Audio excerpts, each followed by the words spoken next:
টাকা।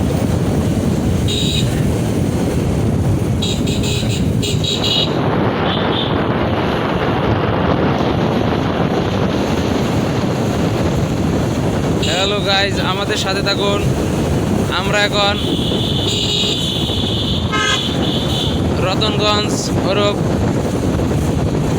টাঙ্গাইল ঘাটাইলের কালিয়ার কালিয়াতিতে অবস্থিত।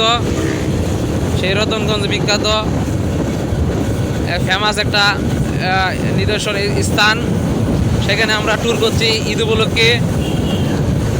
So travel বন্ধুগণ, আপনারা অবশ্যই পাশে থাকেন নতুন নতুন ব্লগ উপহার দেওয়ার জন্য। আপনাদের আমার চ্যানেলটাকে সাবস্ক্রাইব এবং যদি নতুন হয়ে থাকেন অবশ্যই বেল আইকনটি প্রেস করে দিবেন, যাতে পরবর্তী কোনো নতুন ট্রাভেলে আপনাদেরকে উপহার দিতে পারি একটি নতুন ব্লগ।